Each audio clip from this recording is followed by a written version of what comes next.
2000, Lee Kuan Yew publie ses mémoires. Le titre est une provocation en soi, de tiers-monde au premier. En 35 ans, il prétend avoir fait ce que personne n'avait jamais réussi, sortir un pays du néant absolu pour le propulser au rang des nations les plus riches du monde. Ce livre est inconfortable à lire, parce qu'il est écrit par un homme qui a raison sur presque tout, et qui le sait.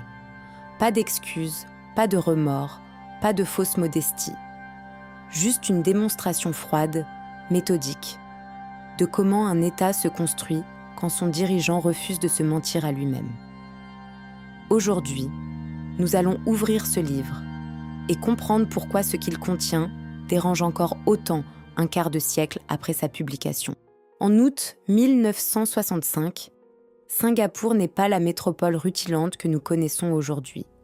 C'est une île au bord de l'asphyxie. Plus de la moitié des habitants s'entassent dans des bidonvilles insalubres. Le taux de chômage frôle les 15%. Le départ programmé des troupes britanniques menace de détruire 20% de l'économie locale. À cette détresse économique s'ajoute une poudrière sociale. Singapour est une mosaïque, une majorité de Chinois, une forte minorité de Malais, des communautés indiennes. Des émeutes raciales d'une violence inouïe ont ensanglanté les rues quelques mois plus tôt. Mais le véritable danger est aux frontières.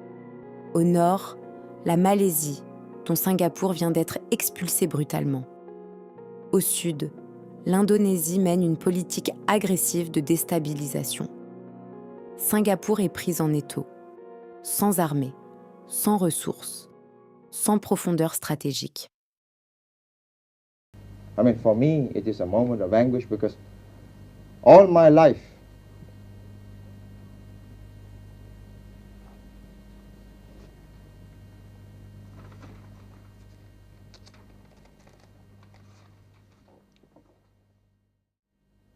I had believed in Malaysian merger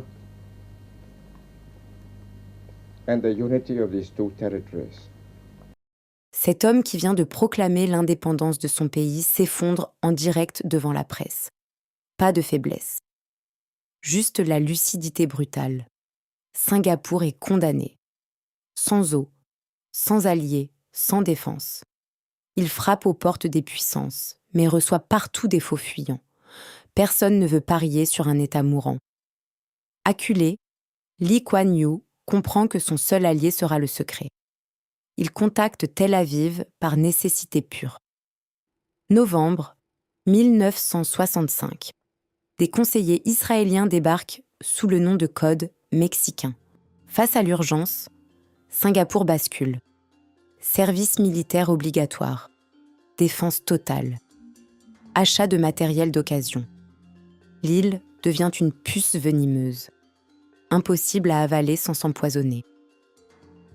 Mais la sécurité militaire ne nourrit pas un peuple. Comment enrichir un pays qui n'a absolument rien ? Pas de matières premières, pas d'arrière-pays, pas d'agriculture. À la fin des années 1960, la doctrine à la mode dans le tiers-monde est simple. Rejeter l'Occident, nationaliser les industries, chasser les multinationales perçues comme les nouveaux colonisateurs.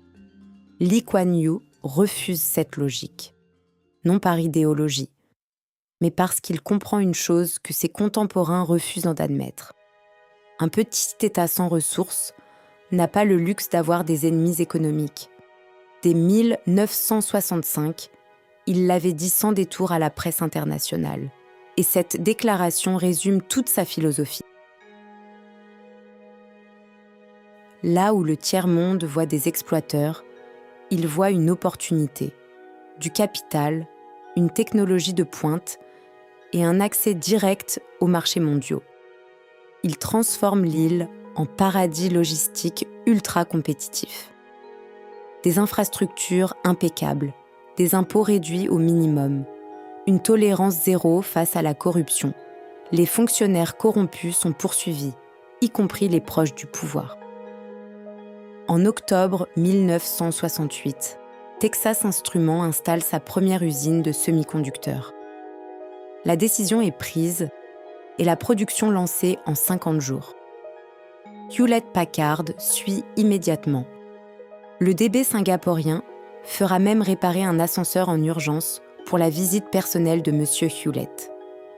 Ces anecdotes traversent les salles de conseil d'administration américaine. General Electric, National Semiconductor suivent. Les raffineries pétrolières, Shell, Mobil, Esso s'implantent dans la décennie suivante. En moins de 20 ans, Singapour devient le 3e centre mondial de raffinage, derrière Houston et Rotterdam. En connectant délibérément son micro-État au cœur du capitalisme mondial, Lee Kuan Yew fait le pari inverse de tout le tiers-monde. Et il gagne. Pour inscrire cette réussite dans le temps, Lee Kuan Yew doit résoudre la fracture la plus dangereuse, les divisions ethniques. Il lance un programme d'ingénierie sociale unique au monde, guidé par une obsession, créer une identité singapourienne ex nihilo. Il refuse de faire du mandarin la langue officielle, pour ne pas effrayer les minorités malaises et indiennes. Il impose l'anglais comme langue de travail et d'éducation pour tous. The political and economic realities led us to choose English as our working language.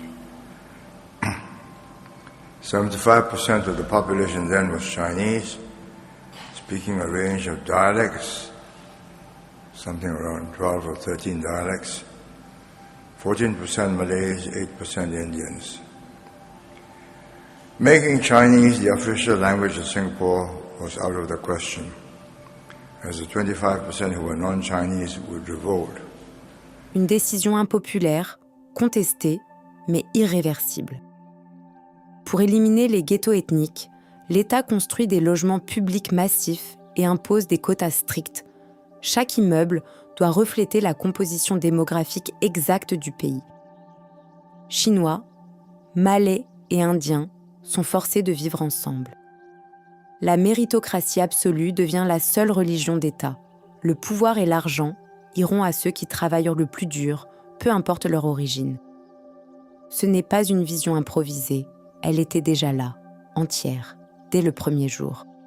Le 9 août 1965, quelques heures après avoir proclamé l'indépendance, Lee Kuan Yew s'adresse directement aux minorités devant la presse mondiale.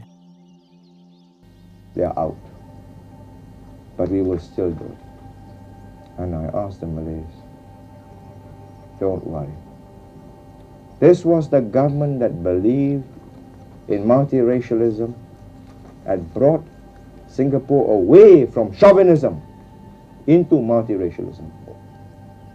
Pity, it turned out that we could not achieve multiracialism and integration in Malaysia. La promesse et la politique se rejoignent. Ce qui distingue Lee Kuan Yew de la plupart des dirigeants post-coloniaux. Il tient parole, par conviction et parce que sa survie politique en dépend. Whoever governs Singapore must have that iron in him, or give it up.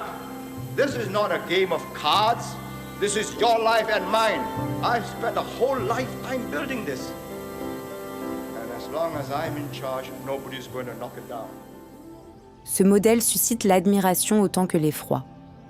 Car le miracle singapourien a un prix politique évident. L'opposition n'est pas écrasée par la violence. Elle est étouffée méthodiquement, par des procès en diffamation qui ruinent financièrement les adversaires, par une presse étroitement encadrée, par un appareil d'État qui ne laisse aucune place à l'ambiguïté. Lee Kuan Yew n'a jamais cherché à s'en excuser. Il théorise ce qu'il appelle les valeurs asiatiques. Le respect de l'autorité, l'ordre public, l'harmonie sociale sont, selon lui, des conditions préalables au développement, pas des obstacles à la liberté, mais des fondations sans lesquelles la liberté n'a aucun sens. C'est là que son livre devient vraiment inconfortable. Parce que l'argument n'est pas celui d'un tyran qui justifie sa brutalité. C'est celui d'un ingénieur qui explique pourquoi certaines pièces doivent être fixes pour que le reste de la machine fonctionne. On peut le rejeter, mais on ne peut pas l'ignorer. les résultats sont là. Une criminalité quasi nulle, un système de santé parmi les meilleurs au monde, un niveau de vie qui dépasse celui de ses anciens colonisateurs britanniques. De tiers-monde au premier n'est pas un livre d'histoire. C'est un manuel de survie écrit par quelqu'un qui a gagné. Et comme tous les vainqueurs, Lee Kuan Yew raconte son histoire avec la certitude de celui qui sait comment ça finit. La question qu'il pose, sans jamais la formuler explicitement, est la suivante. Est-ce qu'un peuple peut se permettre la liberté avant d'avoir résolu le problème de sa survie ? Il a répondu par l'exemple. Singapour existe. La question, elle, reste ouverte.